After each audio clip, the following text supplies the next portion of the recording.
Assalamualaikum warahmatullahi wabarakatuh. Sebelumnya, perkenalkan kami dari kelompok 2 akan mempresentasikan materi tentang hukum benda. Sebelumnya, perkenalkan nama saya Muhammad Aral Masur dengan NPM 24 12 01 11 109. Kemudian ada saya Muhammad Ataladia Ulhaq dengan NPM 24520111188. Kemudian saya Muhammad Akbar Putra Purwisa dengan NPM 24 12 11 111. Saya Muhammad Aris Raisman Bangsawan, NPM 24 12 01 10 53. Baiklah, langsung saja ke materinya.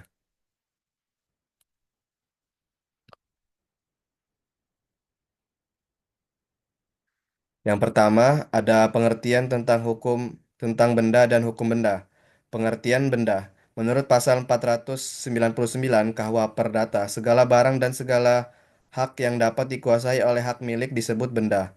Pengertian hukum benda. Hukum benda adalah cabang dari hukum perdata yang mengatur hubungan hukum antara subjek hukum, manusia atau orang, dengan benda atau objek hukum, terutama tentang kepemilikan, penguasaan, dan hak-hak atas benda tersebut. Pengertian hukum benda berdasarkan buku 2 KUH Perdata. Hukum benda diatur dalam buku 2 KUH Perdata, membedakan antara hak kebendaan yang memberi kenikmatan dan hak kebendaan yang memberi jaminan.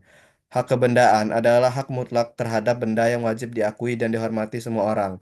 Hukum benda bersifat memaksa dan tidak dapat disimpangi. Pengaturan hukum benda bersifat tertutup, artinya tidak diperbolehkan menciptakan hak kebendaan di luar yang sudah diatur dalam undang-undang. Lalu ada fokus utama pada hukum benda. Fokus utama hukum benda meliputi ada empat. Yang pertama, kepemilikan, yaitu hak penuh untuk menggunakan dan menguasai suatu benda. Yang kedua, ada penguasaan, hak untuk memakai atau menikmati benda tanpa memiliki. Yang ketiga, ada peralihan hak atas benda melalui jual beli, hibah, warisan, atau tukar menukar. Yang terakhir ada hak jaminan, yaitu seperti gadai, hipotek, dan hak tanggungan untuk menjamin. Lalu ada perbedaan dan macam-macam benda. Yang pertama, benda tidak dapat bergerak dan dapat bergerak. Benda bergerak itu adalah benda yang dapat dipindahkan. Seperti contohnya adalah uang, mobil, dan perhiasan. Dan kepemilikan berpindah cukup dengan penyerahan saja. Kemudian ada benda tidak bergerak. Benda tidak bergerak adalah benda yang tidak dapat dipindahkan tanpa merusak. Contohnya adalah tanah, bangunan, dan tanaman tetap. Peralihan hak butuh akta dan pencatatan resmi. Yang kedua adalah benda yang musnah dan benda yang tetap ada. Benda yang musnah atau consumable adalah benda yang habis atau musnah karena dipakai dan tidak bisa digunakan berulang kali. Contohnya adalah makanan, minuman, dan bahan bakar. Kemudian ada benda yang tetap ada atau non-consumable. Adalah benda yang tidak musnah saat digunakan, bisa dipakai berulang. Dan nilainya tetap atau berkurang perlahan. Contohnya adalah pakaian, kendaraan, dan alat elektronik. Kemudian yang ketiga adalah benda yang dapat diganti dan tidak dapat diganti. Kalau menurut hukum pidana, kalau menurut hukum perdata adalah satu benda yang dapat diganti atau fungible. Benda yang dapat ditukar dengan benda sejenis. Contohnya adalah uang, beras, minyak, dan bensin.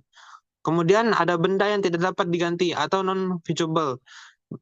Adalah benda yang memiliki nilai atau ciri khas khusus dan tidak bisa diganti dengan benda lain. Contohnya adalah lukisan asli, barang antik, dan surat berharga tertentu.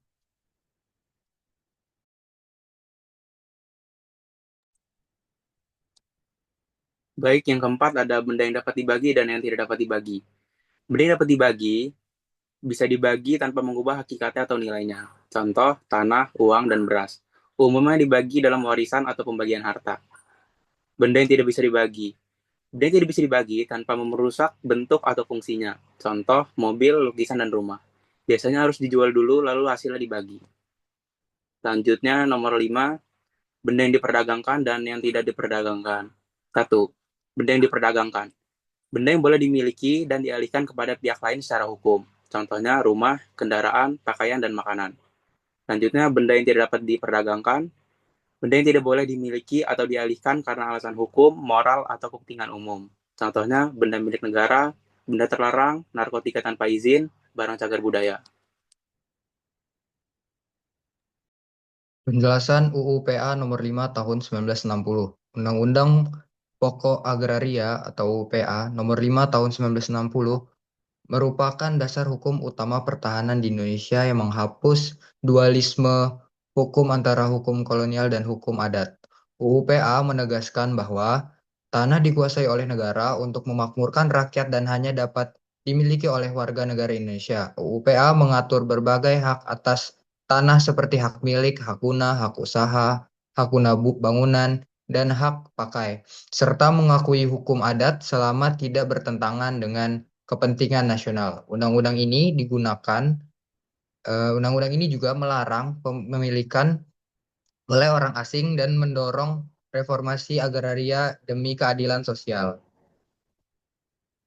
Penjelasan buku 2 KUHP Perdata.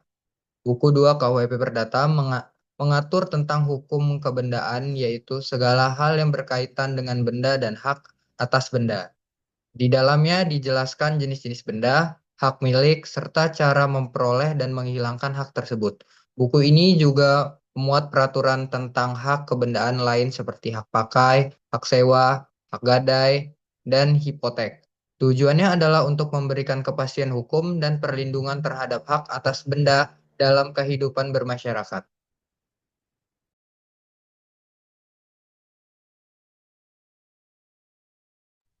Baiklah, cukup sekian penjelasan mengenai tentang hukum benda. Mohon maaf apabila ada kesalahan kata. Terima kasih atas perhatiannya. Wassalamualaikum warahmatullahi wabarakatuh. Waalaikumsalam warahmatullahi wabarakatuh. Waalaikumsalam warahmatullahi wabarakatuh.